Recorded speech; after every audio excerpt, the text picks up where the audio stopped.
Bem-vindos ao Encontro com Ela, um papo de mulheres de alma empreendedora, um espaço de diálogo, troca e desenvolvimento de mulheres que compartilham suas histórias e experiências com outras mulheres. E hoje o tema do nosso encontro é os erros que você não pode cometer nos contratos e sobre a nova lei de proteção de dados. E hoje a gente está aqui com a nossa especialista, Sabrina Laranja, que vai contar um pouco da sua história empreendedora pra gente. Eu sou Roberta Sanzi, fundadora do Mulheres de Alma Empreendedora, e hoje a gente está aqui com a nossa especialista Sabrina Laranja, e ela é especialista na área do direito empresarial, do trabalho e compliance.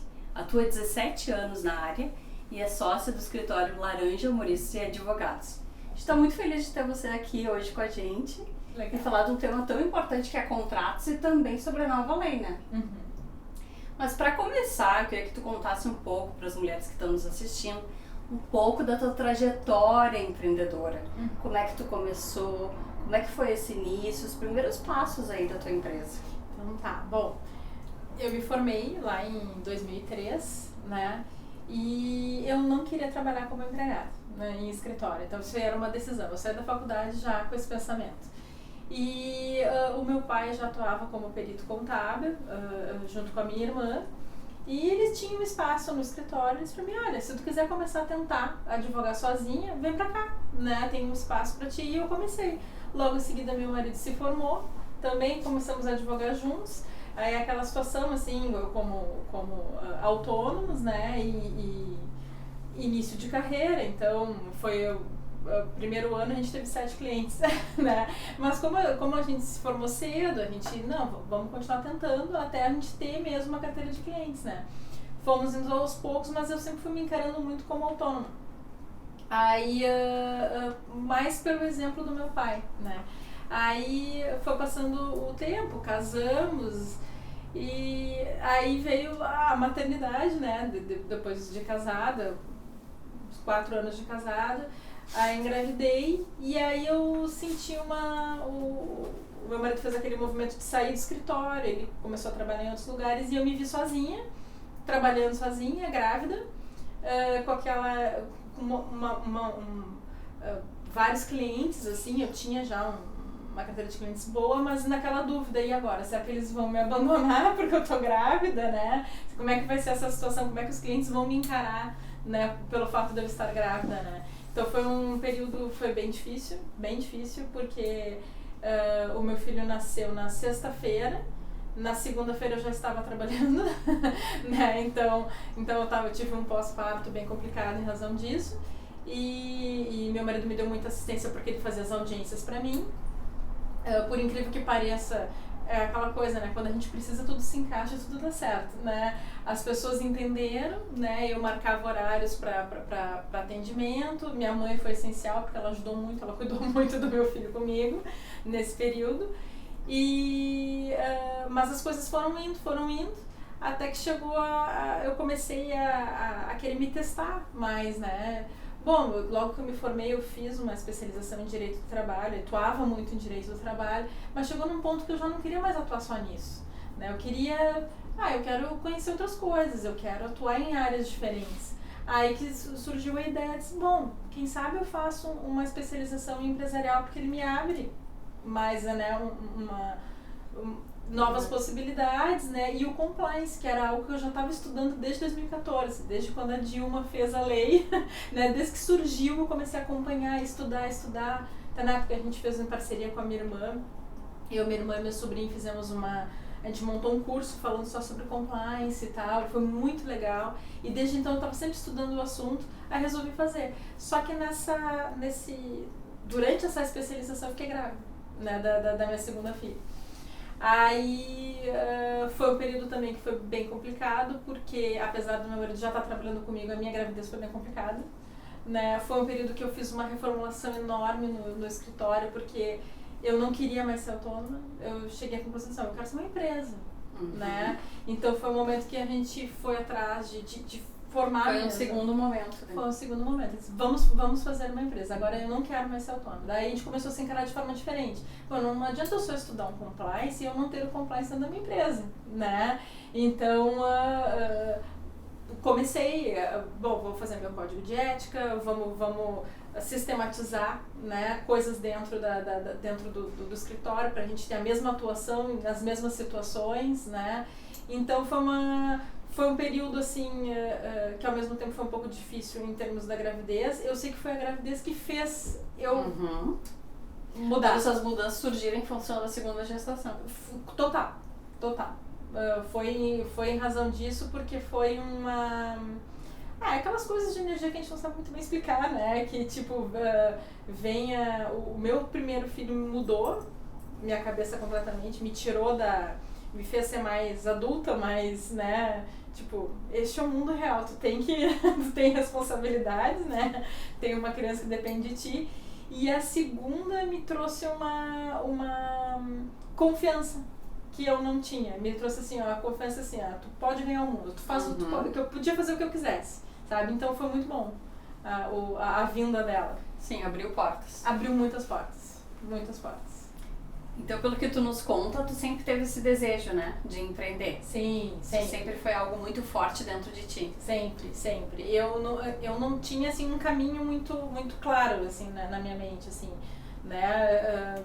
Eu sabia que eu queria ter, que é uma ilusão, a questão de tipo, serei empreendedora, então eu vou ter mais tempo.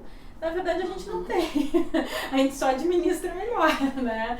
Mas a questão do tempo, via de regra, a gente acaba trabalhando mais como empreendedora do que como empregada. Mas pelo menos a gente pode, eu sei que eu posso tirar um dia para ficar com meu filho e depois trabalhar de madrugada, né? Sim, então, existe uma flexibilidade, só que existe também uma carga horária que acaba sendo muito maior do que a gente imagina, né? Muito maior. Então sempre teve essa intenção, sempre teve esse desejo de empreender, sempre. De ter seu próprio negócio. Sempre. Tem algum empreendedor dentro da tua família ou algum modelo de inspiração assim que contribuiu para ti nesses momentos? Meu pai, né? Sempre meu pai. Porque eu cresci com meu pai trabalhando em casa. Meu pai, ele se formou depois já de casado e ele trabalhava em empresas na época que na verdade eu sou a raspinha do tacho, né? Eu e minha irmã, a gente tem 10 anos de diferença, então a minha irmã pegou toda aquela fase de ele trabalhar na rua, né? E eu já peguei a fase de quando ele estava tentando fazer a transformação para trabalhar como autônomo. Então meu pai trabalhava home office, né? Ele trabalhava em casa. Então eu cresci vendo meu pai trabalhando em casa das 6 da manhã, 1 da manhã, né? A minha mãe junto, ela fazia todas as tarefas de cuidar das crianças, arrumar a casa, e ainda por cima depois, quando ela se liberava de tudo, ela ia lá pro escritório, né, junto com ele e ficava trabalhando até tarde. Então eu cresci vendo aquilo. Então o meu modelo sempre foi assim, eu quero trabalhar bastante, mas eu quero poder ficar perto da minha família, eu quero poder ficar perto dos meus filhos, que na verdade é o que eu faço hoje, né? Só que ao mesmo tempo, né, eu queria, apesar de eu querer ser autônoma e tal, e ter uma flexibilidade de horário, ficar perto dos filhos, eu queria me encarar mais como empresa, né? Possibilitar, assim, ter uma... É claro que daí também depende muito do ramo, né? Eu não tenho aquela possibilidade de sair de férias e deixo o escritório, quando eu voltar vai estar tudo de pernas pro ar, porque o meu sócio é meu marido. Então não tem essa possibilidade, né? Mas ainda assim, hoje como a coisa está mais sistematizada, eu posso me dar o luxo de ficar mais períodos afastada, né? E ainda assim manter as coisas, né? Então, isso, por exemplo, meu pai não tinha, né? Então eu queria seguir um modelo até um determinado ponto, mas depois eu tipo, não, agora chegou o momento de eu também trilhar o meu caminho, né? Então, na verdade, teu escritório, né, é tu e o teu esposo, que é teu sócio. Isso. Como é que vocês dividem as atividades do dia a dia? Que áreas tu te concentra mais? Como que é a operação, assim, como que acontece? Bom, ao natural, o escritório foi indo para uma vertente de algumas áreas de atuação, né? A gente começou a ver o que é aquilo que surgia mais, sistematizar, oferecer mais serviços naquelas determinadas áreas, né? E ao natural a gente começou a ser muito procurado pelo direito imobiliário e a gente começou a entrar muito na questão de contratos. Tem muito da questão de condomínios, que a gente acabou também entrando na questão de contratos também por causa disso, né? E direito do trabalho, que sempre foi desde o início a gente sempre atuou no direito do trabalho, como consequência veio também o previdenciário, né? Então hoje a gente tem áreas que os dois atuam, como o direito do trabalho e o direito previdenciário, e tem partes assim da questão de contratos que quem atua mais sou eu, porque eu gosto mais, na verdade, né?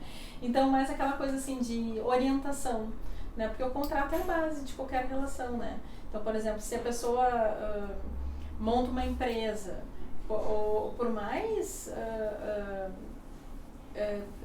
especializada naquela atividade fim, naquele serviço que ela está prestando, ou no produto final, se ela tiver contratos mal sucedidos, ela vai acabar com o sonho dela, da empresa, muito mais cedo, porque ela não se preparou para aquilo, né? Ou daqui a pouco mais, eu fiz um contrato com uma determinada pessoa que eu acredito que vai ser bom, mas tu não previu o número de horários que tu vai te dedicar àquilo, né? E daqui a pouco essa pessoa começa a te exigir muito mais e de repente tu tá trabalhando o mês inteiro para uma pessoa que tá te rendendo um valor que não vale a pena, né? E isso não é tão incomum. Né? Não, mais comum que a gente imagina. Principalmente quando não se tem muita experiência, quando tá no início. Sim.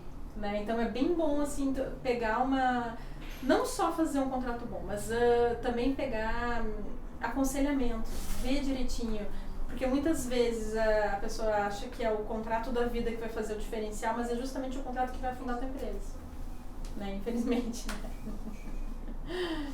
Mas por isso é bem importante assim até estudar mesmo, sabe? Não ficar só na tua área de atuação. Uhum. Tentar contratar profissionais de outras áreas, a área jurídica no meu caso, né? Mas também tentar entender o que esse profissional jurídico está te aconselhando.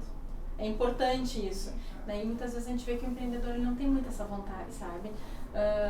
Não, a área jurídica é muito específica, a área contábil é muito específica. E ele acaba não entendendo o que aquele profissional está querendo dizer para ele. Né? E às vezes são questões importantes que têm que ser levadas em conta, porque a gente sabe que tanto a parte jurídica como a parte contábil, elas afundam a empresa se elas não forem bem fundamentadinhas, assim, né? Então, ou até a empresa consegue sobreviver por um certo tempo, mas em altos e baixos, né? Então é importante ter um assessoramento, né? É que acontece que muitas vezes as mulheres começam a empreender, né? E tem que dar conta de muitas áreas dentro da empresa, né?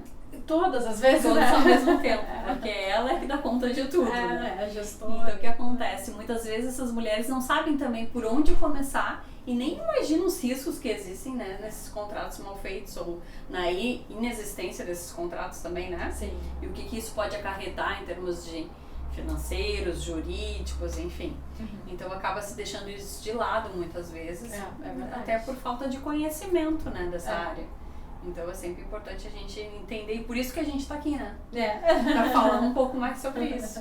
Sabemos que tu tem 2 filhos, né? O João Francisco e a Catarine. E a gente sabe que empreender e ser mãe é um desafio, né? Muito grande. Tem facilidades, mas também a gente enfrenta muitas coisas dentro dessa trajetória, né? E eu queria entender como foi pra ti tudo isso. Complicado.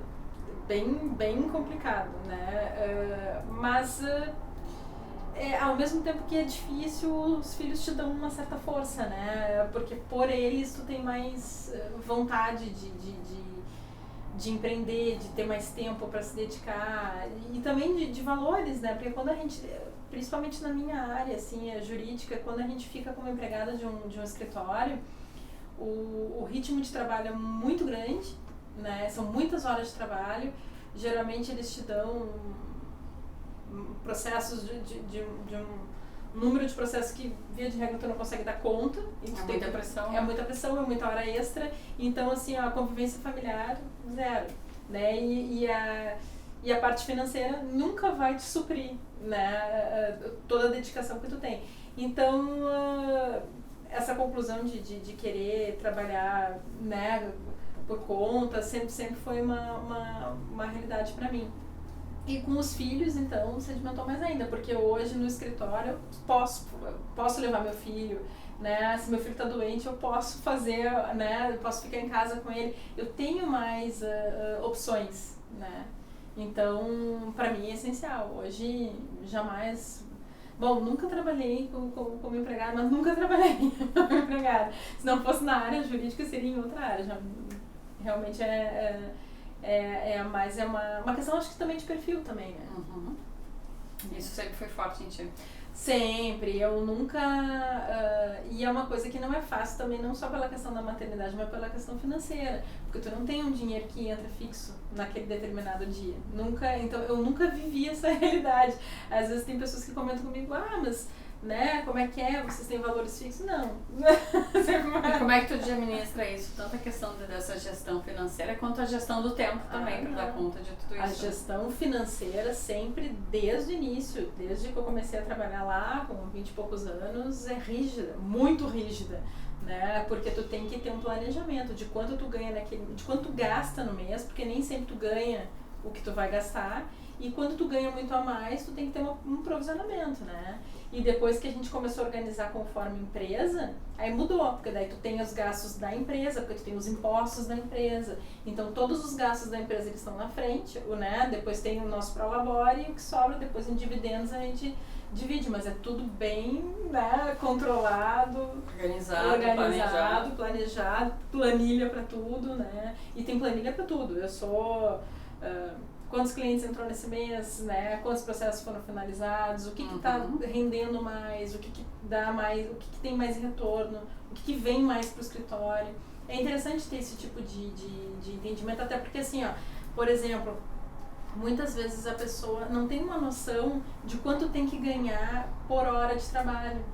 O que é lucro, né? Às vezes, vou ali pela tabela da OAB, ou vamos falando mais para aquela que é empreendedora, que tem várias áreas, né? Mas que trabalha principalmente com serviço, porque o serviço é muito difícil de precificar. Né? O produto tu sabe quanto tu vai cobrar, porque tu depende não só do mercado, mas do que tu gasta.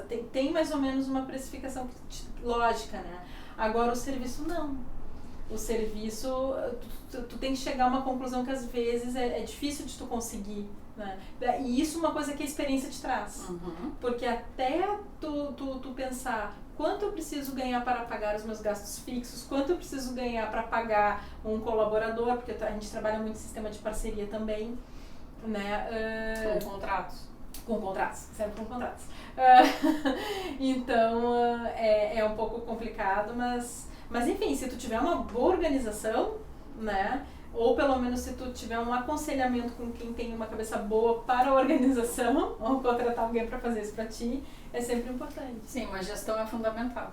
Fundamental, em qualquer área. Não só na área jurídica, qualquer escritório, qualquer prestação de serviço, ele tem que ter uma gestão e bem feita. Não pode ser uma coisa assim... Porque por mais que na caminhada tem coisas que vão acontecendo, né? Que tem caminhos que tu vai fluindo, né? Quando tu vê, tu pretendia fazer uma coisa, quando tu vê lá na frente as coisas vão mudando, né? Quando eu montei o escritório, a minha intenção era trabalhar só com direito do trabalho. Mas as coisas foram se modificando. Nunca imaginei que eu ia trabalhar com contratos, que eu ia trabalhar com imobiliário, nem passava isso pela minha cabeça, mas as coisas foram caminhando. Sim, foram adaptações, né? Também. Foram adaptações e foram coisas que foram acontecendo de acordo com o mercado. Justamente. Né? E tem uma outra coisa que aconteceu bem interessante, eu queria que tu contasse um pouco para as mulheres aí, que também eu acho que foi uma inovação, é que tu acabou criando no meio do teu trabalho, enfim, dando conta de tudo isso, mas tu acabou criando em forma de uso. Isso, que é um blog jurídico. Então eu queria que tu contasse um pouco como foi esse processo, como surgiu a ideia, né? E o que ele é, para que ele serve. Bom, essa é uma ideia e foi muito assim, as coisas, sabe, quando aconteceu. Eu estava grávida da minha segunda filha e nós temos uma amiga, eu e meu marido temos uma amiga que é a Cláudia Costa, que é a nossa sócia no Informe Jus, né? E conversando, né, na vontade de montar alguma coisa informativa, alguma coisa que pudesse chegar às pessoas de uma forma mais fácil, sem aquele juridiquês, sem aquela retórica do advogado, né? Como é que a gente poderia fazer? E aí surgiu a ideia de fazer um blog, né? Só que eu tava com 8 meses de gravidez. Aí nós contratamos uma pessoa para fazer o blog, para fazer todo o layout e tal, criar a marca para nós. E nesse meio tempo eu fui pro hospital, né, pra ter minha filha. A minha filha nasceu. Quando a minha filha nasceu, acho que não, uma semana depois do nascimento dela, no máximo 2, a gente já estava postando os primeiros textos, né, do Informe Jus. Então foi uma superação porque eu aprendi a administrar um blog, que é uma coisa que eu não fazia ideia de como funcionava. A gente mesmo posta os textos, a gente mesmo posta a gente faz os nossos cards. Então foi uma superação no sentido de a gente aprender a mexer no mundo, no marketing digital. Em outra área que não era da área de vocês? Uma outra área que não era a nossa. E por começar a fazer um marketing digital do blog, que é uma coisa assim que, na verdade, não está promovendo os escritórios, porque eu e o Márcio temos o nosso escritório e a Cláudia tem o dela, que até atuamos em parceria em muitos processos, mas ele não promove propriamente os escritórios. Mas é uma forma da gente, a gente encara pelo menos dessa forma, prestar um serviço, na verdade, para a sociedade. Na verdade, a intenção mais é essa, né? E em consequência disso e também do marketing que a gente passou a fazer do Informe Jus, eu passei a fazer um marketing digital do meu escritório. Aí eu fiz o meu Instagram, fiz o Face do escritório, comecei a postar cards do escritório, comecei a postar textos do escritório, né? E comecei a frequentar também grupos de networking, né? Uma coisa foi levando a outra até eu acabar chegando na Mulheres Jovem Empreendedora, né? Foi uma coisa foi levando a outra e é muito legal, porque assim, claro que se tu for me perguntar, mas tu tinha um plano, tu tem um plano definido? Não, eu não tenho. Mas as coisas vão surgindo. Mas deu certo. Né? E tá dando certo. Eu disse, olha que legal, sabe? Então, eu acho que tudo que promove estudo e conhecer pessoas novas e tal, tudo, é legal, né? Porque é oxigena a cabeça da gente pra ideias novas, né? E Sabrina, o que tu diria para as mulheres que estão nos assistindo, né? E que já empreendem, outras que tem a ideia ou tem a vontade de empreender, o desejo, assim, o que tu falaria para essas mulheres? A principal coisa, não desistam, né? Que no início é difícil, tem várias situações na vida da gente que a gente acha que a energia não tá fluindo. Olha, acho que em determinados momentos é bom a gente se recolher, pensar um pouco, vamos mudar a estratégia, mas o importante é não desistir. É seguir até o final, ver o que realmente se quer. Às vezes a gente começa com uma ideia e as coisas vão mudando no decorrer do caminho, porque vão se adequando, mas o importante é realmente persistir, né? Coisas vão dar errado, outras vão dar certo, e isso é bom, porque, né, é no erro que muitas vezes tu aprende o que pode dar certo no futuro, até as coisas realmente engrenarem. E a Sabrina, ela é a nossa especialista e é a responsável por todos os contratos de Mulheres de Alma Empreendedora. A gente acredita muito que as relações precisam desde o início ser cuidadas, né? Precisam ser pensadas, e quando a gente não pensa muito bem nos contratos, a gente pode ter uma série de riscos futuros, né? Financeiros, jurídicos. Então a gente entende que os contratos são muito importantes para a prosperidade dos negócios. Sim, são.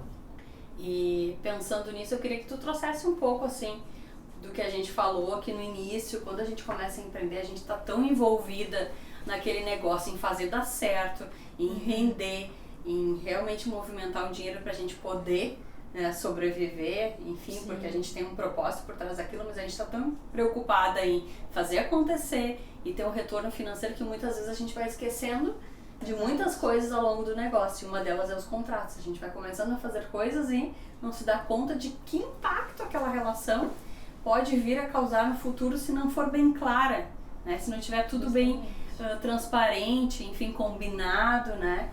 Então, quantos contratos mal feitos, né? Ou a inexistência dos contratos pode acabar prejudicando nossa empresa no futuro, né? Sim. Eu acho que a empreendedora, num geral, tá?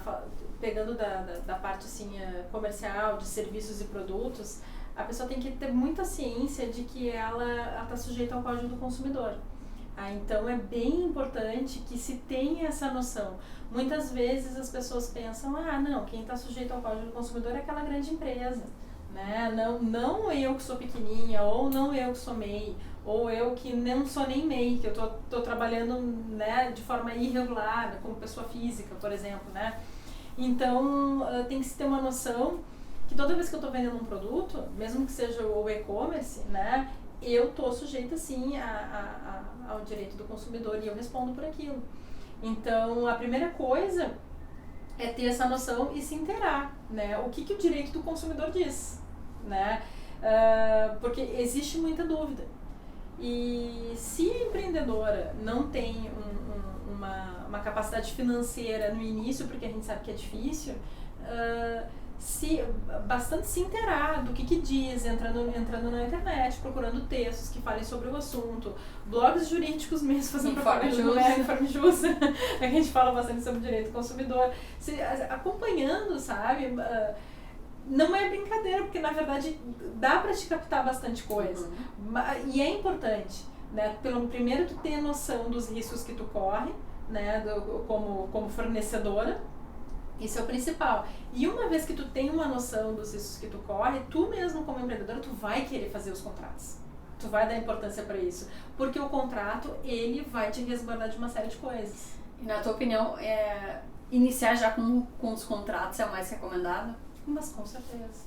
Com certeza, porque tem relações que são feitas lá no início. Como, por exemplo, assim, às vezes tu pega jovens que estão fazendo uma empresa. Né? No caso das startups mesmo. Né? Uma startup de fundo de quintal que, de repente, deu um boom e cresceu. Isso pode acontecer. Então, tem situações assim, que são aquelas empresas que têm aquele crescimento orgânico, que é bem devagarinho, né? E ganha um pouco mais de valores e vai reaplicando, vai reinvestindo e vai tendo um crescimento vagaroso, mas sólido. Mas também, essas empresas, elas têm um tempo maior para talvez tentar se organizar, né, melhor e tentar remediar algumas coisas, alguns erros. Mas tem outras que podem ter um crescimento muito rápido. E se tu tem um crescimento muito rápido, tu também tem um risco muito maior. Então é interessante que, se tu puder, documentar as coisas, porque muitas vezes as relações elas são só verbais. E as pessoas ainda têm muito aquela coisa assim, contratos verbais. Só que o contrato verbal, hoje meu contigo é uma coisa, que estamos bem, estamos na relação. De repente tem uma quebra por algum motivo, ou ainda aquela empresa na qual tu está fazendo uma negociação tem um problema societário, um sócio brigando com o outro, sabe? Então, e um não cumpre a palavra, tu não tem nada documentado. Claro, tem coisas assim que são ao longo de... Por exemplo, uma relação que tu tem comercial de anos com uma mesma empresa, né? Obviamente tu vai ter uma troca de e-mails, uma troca de mensagens, tu vai ter né? Vai estar documentado de alguma forma aquela relação. Mas questões mais graves, como por exemplo, para prever uma multa, prever uma quantidade de horários que tu vai dedicar àquele determinado tipo de serviço, esse tipo de coisa tu já tem que ter desde o início. Ou contratos de agenciamento, por exemplo, que a gente vê. E, Sabrina, me diz uma coisa, assim, pensando em ajudar outras mulheres que estão nos assistindo, o que tu poderia falar, assim, para nós, quais são os tipos mais comuns de contratos? Bom, a primeira coisa é o contrato social, né? Que é a primeira coisa, no momento que tu monta a tua empresa, tu tem que ter o teu contrato social.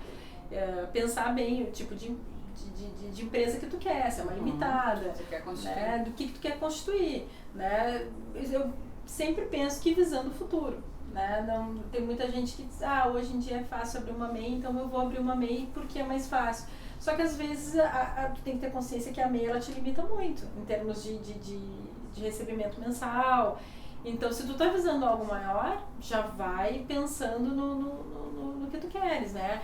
Pensar, bom, quero uma empresa onde eu vou precisar de empregados, estou abrindo uma padaria, né? Ou uma loja de roupas, eu preciso de empregados. Tu tem que assinar a carteira dessas pessoas e tu tem que ter contrato de trabalho com essas pessoas, né? Não basta, não, mas eu estou contratando a fulaninha, que é minha amiga de infância, né? Aquelas coisas que a gente vê. Sim, e que depois acontecem. E destrói né, o sonho do empreendedor.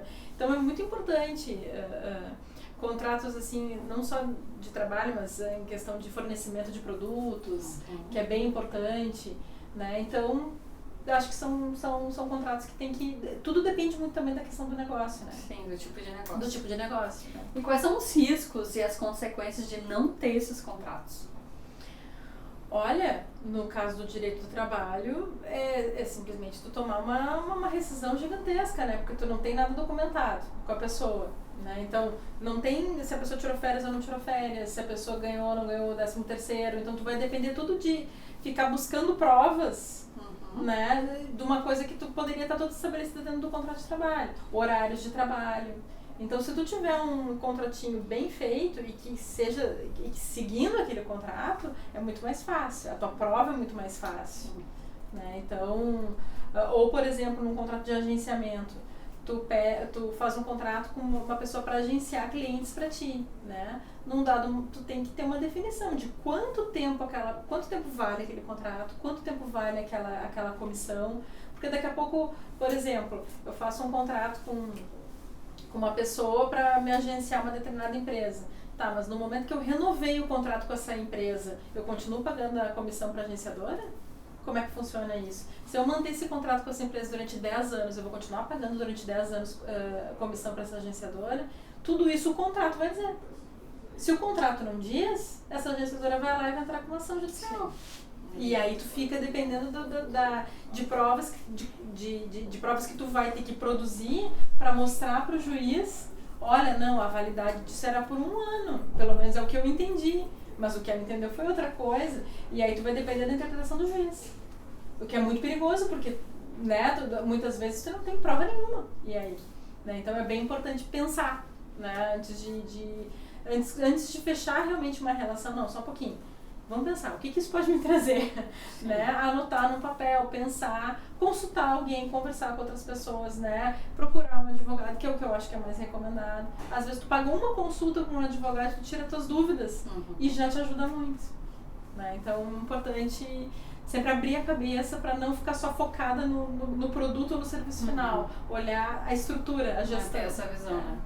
Agora eu queria que tu contasse um pouco, Sabrina, sobre essa nova lei, que é algo, né, bem recente, que é a Lei de Proteção de Dados, que começa a vigorar a partir de agosto desse ano. E ela prevê uma série de coisas e vai ter uma série de mudanças necessárias, né? Queria que tu contasse um pouco isso para nós. Bom, essa lei, ela é um pouco... ela está sendo muito falada, na verdade, né? Esse ano começou muito forte, na verdade até no final do ano passado, mas ela já está aí desde 2018, né? Então, só que 2 anos para ela realmente começar a ter vigência, para o pessoal começar a se adequar. Claro que as grandes empresas já estão adequadas, né? Mas ela atinge todos, inclusive pessoas físicas, né? Que trabalham de alguma forma. Pequenos empreendedores. Todo mundo tá sujeito a ela. Basicamente é para acabar com a festa dos dados pessoais, né? Porque a gente sabe que assim, qualquer site que a gente entra pede para nós vários dados pessoais, a gente digita e a gente não sabe onde é que está indo aquilo ali. Porque não tem explicação do porquê que a gente está digitando, muitas vezes sem pensar. A gente fornece, e isso não só dentro da internet, mas em qualquer estabelecimento a gente faz isso. Né? Até mesmo estabelecimento comercial, teu aniversário, enfim, nome de mãe, nome de pai, nome dos filhos, tudo isso para te mandar depois uma propaganda via e-mail. O que a lei estabelece? Ela procura que o consumidor entenda o que está acontecendo, né? Porque para início, assim, para que aquela pessoa que está colhendo os dados, que ela explique por que ela está colhendo os dados. Né? E a lei prevê hipóteses de que a pessoa possa realmente colher aqueles dados. Então tem várias hipóteses ali previstas, mas principalmente para o e-commerce, na verdade, o que mais interessa seria o consentimento. Então toda vez, por exemplo, que tu está vendendo por exemplo, vendendo um curso, estou vendendo cursos online, né? Eu preciso colher o teu nome completo, o teu CPF, por exemplo, e o teu e-mail. Eu tenho que te explicar que eu estou colhendo esses dados através do teu consentimento, né? E eu tenho que te explicar por que eu estou colhendo aquelas 3 informações. Para que vai servir? Né? Olha, eu estou pegando o teu e-mail porque eu preciso depois te mandar por e-mail todo o material do curso. Eu estou pegando o teu CPF e o teu nome porque eu preciso cadastrar isso aí para depois emitir o teu certificado. Tu tem que explicar depois aonde aqueles dados vão ficar armazenados, se aquilo tem proteção ou não. E o consumidor, ele tem direito de dizer, não, só um pouquinho, eu não quero agora que tu tenha os meus dados, eu tenho o direito de exigir que tu apague esses dados. Ou eu tenho o direito de exigir de saber que dados tu tens meus, sabe? Então, na verdade, é uma lei que ela é muito benéfica, né? Porque acaba com aquela situação assim de teus dados estarem sendo vendidos, né, entre empresas, que a gente sabe que isso acontece, mas ao mesmo tempo ele exige que o pequeno também se prepare para isso, né? Porque tu tem que, de repente, tu recebe, o consumidor hoje vai ter direito a partir de Como ele agosto. pode se preparar? Olha, primeira coisa, tá? Para quem tem e-commerce, né? Isso eu tô falando muito de internet, mas essa lei de proteção de dados ela vale também para papel. Então, por exemplo, eu tenho um RH na estabelecimento físico. Claro, minha empresa tem um RH gigantesco porque eu tenho 500 funcionários. Se vazar, por exemplo, um documento de um determinado funcionário que tem algum dado, um dado sensível, por exemplo, que ele tenha, que por algum motivo no RH tenha informação de que aquele empregado tem um câncer, por exemplo, mas continua trabalhando, ele tem a doença, né? Mas tem, ou por exemplo, que a pessoa tenha AIDS, alguma coisa assim, né? É enquadrado na lei também. Por quê? Porque ele não cuidou dos dados pessoais. Agora, o que a gente fala mais da questão do e-commerce é por quê? Porque no e-commerce está visual ali, né? E ele te exige uma proteção dos computadores, né? Exige aquela questão do TI, né? Então, a primeira coisa é se perguntar, eu estou colhendo dados de alguém? Essa é a primeira coisa principalmente que o pequeno deve se perguntar, né? Eu estou colhendo dados de alguma forma e por quê? Né? Ver se realmente a motivação pela qual ele está colhendo dados é legítima. Porque às vezes simplesmente se colhe o dado para se mandar um marketing depois via e-mail. E isso não pode. Sim. Né? Então a primeira coisa, eu não posso assim dizer para vocês assim que a lei é fácil, porque ela não é. Ela vai exigir vários pequenos procedimentos do pequeno, do grande, principalmente do grande, mas eu acho que a primeira coisa que principalmente o pequeno deve observar é se colhe dados, por que colhe esses dados, e uma vez que se ele tem como diminuir nessa coleta de dados, que também é importante, tirando o máximo possível o que está sendo colhido de forma desnecessária, né, e observando se aquele recolhimento de dados é pertinente, se a lei permite aquilo. E principalmente assim, se é por via de consentimento, ele tem que ter o consentimento. Não basta presumir, a pessoa entrou no meu site, ela preencheu porque ela quis. Não, tem que ter o aceite. Sim, também concordo. Justamente, né? Tem que ser uma coisa assim, ou aquela coisa assim, leia nos termos de uso e políticas de privacidade, porque a gente sabe que a pessoa não lê. Né? Não, tem que estar escrito ali o porquê. Né? Então isso é interessante. Então vão ser uma série de procedimentos que vão ter que ser tomados. Mas no primeiro momento, né, se perguntar, eu colho dados? Por quê? Né? E preciso realmente? Essas as 3 primeiras perguntas que têm que ser feitas. Gostaria de agradecer a presença da Sabrina, nossa especialista em contratos aí, que contou um pouco da sua história e trouxe bastante conhecimento aí para nós, foi bem esclarecedor, então a gente ficou muito feliz de te receber e de tu contar um pouquinho, né, do teu conhecimento, da tua experiência com outras mulheres. Eu tenho certeza que tem vai poder ajudar muitas mulheres que estão nos assistindo. Tá, que bom. Muito obrigada pela tua presença. Obrigada, foi gostei ótimo. bastante de participar. Chegamos ao fim do nosso encontro com ela. Fica o convite para navegar e conhecer um pouco mais do Mulheres de Alma Empreendedora e também para participar do nosso próximo webinar no próximo mês.